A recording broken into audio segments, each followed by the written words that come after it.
पिछले एपिसोड में हमने देखा था कि चैंतियान और बाकी सारे लोग वो सीक्रेट रैम के अंदर आ चुके थे। यहाँ पर आने के बाद युनफी सीधा चैंतियान के पास पहुंच जाता है ताकि वो उसकी जान ले सके। चैंतियान भी उससे फाइट करता है, लेकिन युनफी ने अपने बहुत सारे साथियों को बुला लिया था जो सभी मिलकर चैंतियान को घेर लेते हैं और उसकी जान लेने की कोशिश कर रहे थे। उन्होंने किसी तरह के फॉर्मेशन में चैंतियान को कैद कर लिया था, लेकिन जिंगर वहाँ पर आकर चैंतियान को बचा लेती है। अब वो दोनों मिलकर वहाँ से दोबारा से भागना शुरू कर देते हैं, लेकिन युनफी इतनी आसानी से इनका पीछा नहीं छोड़ने वाला था। वो जैसे उनका पीछा कर रहा होता है, भागते हुए चैंतियान और जिंगर किसी मिस्टीरियस जगह के अंदर घुस चुके थे, जहां पर जाने के बाद जल्दी कोई जिंदा वापस नहीं आ पाता। जिसके बाद यहाँ से ये एपिसोड शुरू होता है। तो इस एपिसोड की शुरुआत में चैंतियान और जिंगर एक जगह पर आकर छुप चुके थे, जहाँ आसपास युनफी के साथी उनको ढूंढ रहे होते हैं। स्वॉर्ड एम्पायर चैंतियान की बॉडी के अंदर से उससे कह रहा था कि चैंतियान जल्दी से यहाँ से भाग जाओ, तुम किसी तरह के एंशिएंट फॉर्मेशन के अंदर आ चुके हो। ये फॉर्मेशन बड़ा खतरनाक है, तो जितना जल्दी हो सकता है यहाँ से तुम भागने का रास्ता ढूंढो, वरना यही फंस कर रह जाओगे। इसलिए चैंतियान जिंगर का हाथ पकड़ता है और पूरी स्पीड के साथ वहां से भागना शुरू कर देता है ताकि इस खतरनाक जगह से वो खुद को बचा सके। ये देखकर जैसे युनफी के साथ ही चैंतियान को भागता हुआ देखते हैं, वो कहते हैं कि देखो चैंतियान उस तरफ है, चलो जल्दी चलकर उसको पकड़ते हैं, आज हम इसको जिंदा नहीं छोड़ने वाले। तभी वहां पर वो जो एंशिएंट फॉर्मेशन था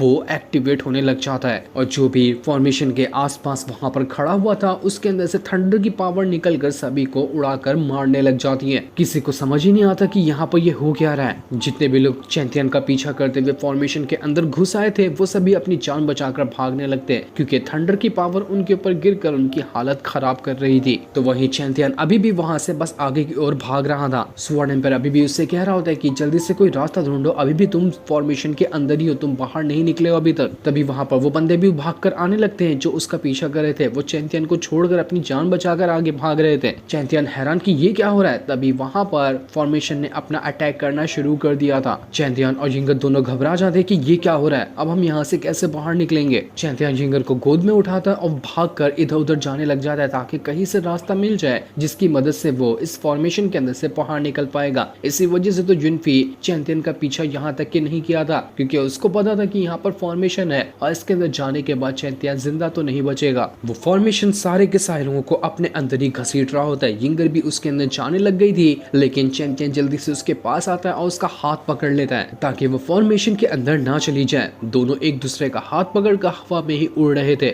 लेकिन एक दूसरे का साथ नहीं छोड़ना चाह रहे थे। ये देखकर जिंगर काफी ज्यादा खुशी आती है कि अगर यहाँ पर अब हमें कुछ हो भी गया तो हम दोनों साथ ही में मरेंगे। चैंतियन उससे कह रहा था कि मैंने लाइब्रेरियन से वादा किया था कि अपनी जान दे दूंगा, लेकिन तुम्हें कुछ भी होने नहीं दूंगा, तो तुम जहाँ जाओगे मैं तुम्हारे साथ ही रहूंगा, चाहे दुनिया की किस भी मुसीबत में हम क्यों ना पड़ जाए। वो उसको गले लगाते हुए कहता है कि अब हमारी किस्मत में मरना ही लिखा है, तो रेडी है हम दोनों यहाँ पर मरने के लिए। दुनिया का कोई भी खतरा हमें यहाँ पर अलग नहीं कर सकता। जिंगर भी यहाँ पर चैंतियन से माफी मांगती है, अब तक के उसको बुरा भला कहने के लिए, उसको गुस्सा दिखाने के लिए। ये दोनों यहाँ पर समझ चुके थे कि अब ये यहाँ पर नहीं बचेंगे, ये फॉर्मेशन इन दोनों को मार ही देगा। इसी वजह से वो दोनों एक दूसरे के साथ आखिरी लम्हे गुजार रहे थे। जिंगर कहती कि मैंने कभी नहीं सोचा था कि मरना भी इतना अच्छा हो सकता है। तुम्हारे साथ अगर मैं यहाँ पर मर भी जाऊँ ना तो मुझे बहुत अच्छा लग रहा है, इससे अच्छी मौत किस्मत वालों को भी नहीं मिलेगी। लेकिन जिंगर चैंतियन से कहती कि चैंतियन देखो, तुम मेरा साथ ना यहाँ पर छोड़ दो, तुम इतने स्ट्रांग हो कि तुम अकेले भी यहाँ से जाने का रास्ता ढूंढ सकते हो, तो तुम यहाँ से चले जाना, मेरी फिक्र बिल्कुल भी मत करो। लेकिन जिंगर से चैंतियन कहता है कि अगर यहाँ से बाहर जाने का रास्ता है ना तो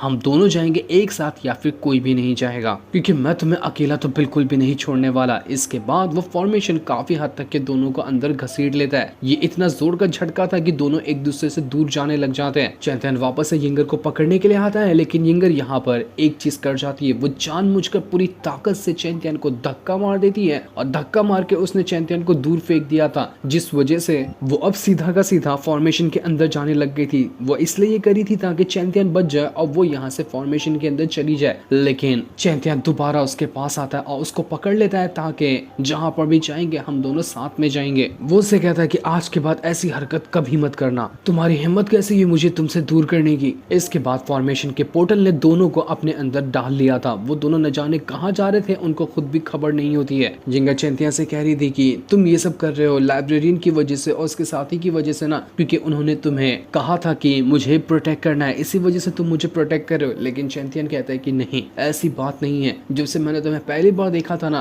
तभी से मैं तुम्हें पसंद करने लग गया था। अगर लाइब्रेरियन यहाँ पर मुझे तुम्हें बचाने के लिए नहीं भी कहती ना, तब भी मैं तुम्हें बचाने आता और हमेशा तुम्हें प्रोटेक्ट करता। यिंगर यहाँ पर चैंतियन को बुरा भला कहते हुए भी उसको गले लगा रही थी कि तुम बहुत बुरे हो, आखिर तुम मेरे लिए अपनी जान क्यों गंवा रहे हो, तुम जाओ यहाँ से।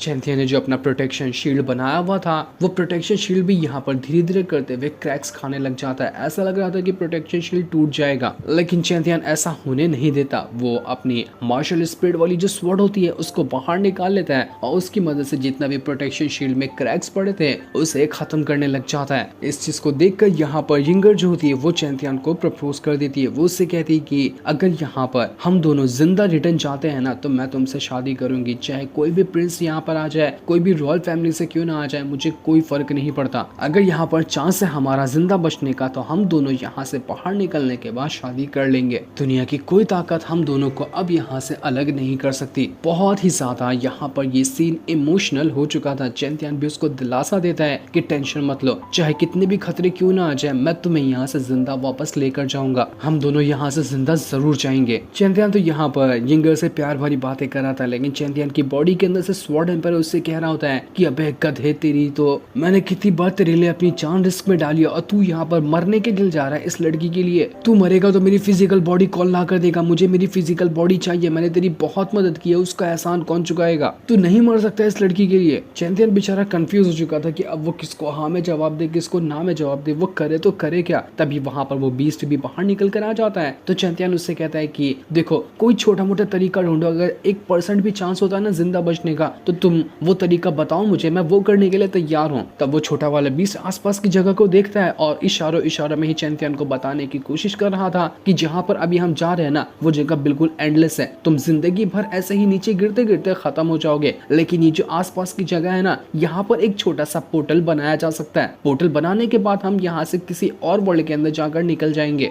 वहां से चांस हो सकता है हमारा यहाँ पर बचने का। तो चैंतियन फट से अपनी मार्शल स्पिरिट वाली स्वॉर्ड बाहर निकालता है और जहाँ से वो नीचे गिर रहा था वहीं पर एक अटैक करते हुए छोटा सा पोर्टल बना देता है, जिस वजह से एक जगह खुल चुकी थी। और जैसे वो जगह खुलती है, चैंतियन बिना सोचे समझे यिंगर के साथ उसके अंदर घुस जाता है कि अब वो दुनिया के किसी भी वर्ल्ड के अंदर क्यों ना चला जाए। वो वहां पर जाने के बाद चांस तो रहेगा कि जिंदा बच सकता है चैंतियन यिंगर के साथ। वो उसी पोर्टल के अंदर जा चुका था और उसके बाद उसकी आंख किसी और ही जगह पर खुलती है, जहाँ पर यिंगर को भी होश आ चुका था। वो दोनों यहाँ पर आकर इस वर्ल्ड में गिरे हुए होते हैं। स्वॉर्ड एम्पायर तो बेचारा चैंतियन के मन के अंदर से ही कह रहा था कि एक नंबर का गधा इंसान है ये, एक लड़की के लिए अपनी जान खतरे में डाल दी। लेकिन चैंतियन तो बहुत ज्यादा खुश होता है कि अरे वाह, लगता है हम बच गए। वो यिंगर से कह रहा था कि देखो, हम दोनों यहाँ पर उस फॉर्मेशन के अंदर से बाहर निकल कर आ गए, कितना अच्छा लग रहा है। वो वापस से चैंतियन यिंगर के ऊपर गिरते हुए कहता है कि मैं बहुत ज्यादा थक गया, मुझे प्लीज उठाओ ना। यिंगर तो बहुत ज्यादा शर्मा चुकी थी कि चैंतियन मेरे ऊपर क्या कर रहा है, वो उसको भगाना चाह रही थी, लेकिन चैंतियन तो नाटक का बार बार उसके ऊपर गिरते जा रहा था। यिंगर चैंतियन से कहती है कि देखो जल्दी यहाँ से हटो, वरना तुम मेरे गुस्से का शिकार हो जाओगे, बहुत मारूंगी तुम्हें। चैंतियन कहता है कि ठीक है हट रहा हूँ, जल्दी हट रहा हूँ यहाँ से। यिंगर उसको आगे कहती है कि देखो, जब वहां पर हम दोनों मर रहे थे ना, तो मैंने क्या क्या तुम्हें कह दिया था,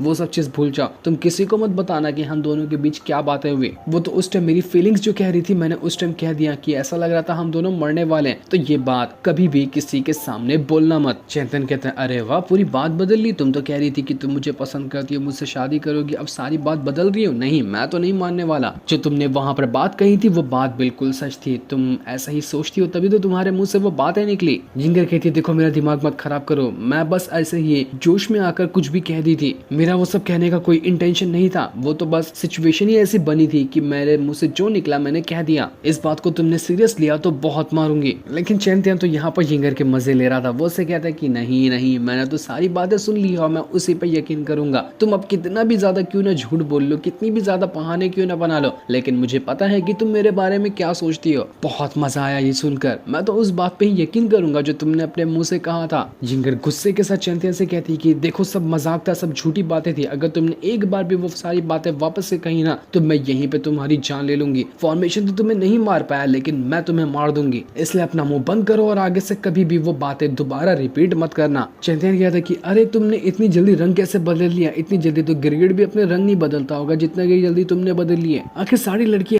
काम निकालने के लिए प्यार से बातें करेंगे और उसके बाद काम होने के बाद अपना रंग बदल लेंगे। तुमने ये करके अच्छा नहीं किया। चैंटियन को गुस्सा होता हुआ देखकर यहाँ पर यिंगर उसको गले लगा लेती है और उससे कहती है कि तुम्हारा बहुत बहुत शुक्रिया मेरी जान बचाने के लिए। वो चैंटियन को गुस्सा भी दिलाती है और एक ही सेकंड में चैंटियन का सारा गुस्सा शांत भी करवा देती। चैंटियन उससे कहता है कि क्या अच्छी कला है तुम्हारे पास, तुम ना एक जल्दी गुस्सा दिलाती हो फिर उसको शांत भी करा देती हो। कहाँ से सीखा तुमने ये सारी चीजें? अब मेरा गुस्सा शांत कराने का मतलब यही है ना कि जो तुमने कहा था वो सारी बातें सच थी। लेकिन यिंगर कहती है कि नहीं, वो सारी बातें अभी भी झूठ थी और पहले भी झूठ थी। मैं तो बस तुम्हें थैंक यू इसलिए कह रही थी कि तुमने मेरी यहाँ पर जान बचाई, अपनी जान को खतरे में डाल के। तो इसको ज्यादा सीरियस मत लेना, बस यही मतलब था मेरा। चैंटियन उसके गाल मसलते हुए कहता है कि मुझे तो पता है कि वो बातें सच थी और मैं उसी पे यकीन करूंगा। अब तुम चाहे कितना भी कुछ क्यों ना बोलो। इतना कहने के बाद चैंटियन वहाँ से भागने लग जाता है और यिंगर उसके पीछे जाती है ताकि चैंटियन की पिटाई कर सके। वो दोनों ऐसे ही हंसी मजाक करते हुए वहाँ से आगे भागते जा रहे थे। काफी देर तक ऐसे ही हंसी मजाक करने के बाद जब दोनों थक जाते हैं तो आराम से वो आगे बढ़ने लग गए थे ताकि देख सके कि ये कैसी जगह है और वो कैसी जगह पर अभी आ चुके हैं। यिंगर चैंटियन से कहती है कि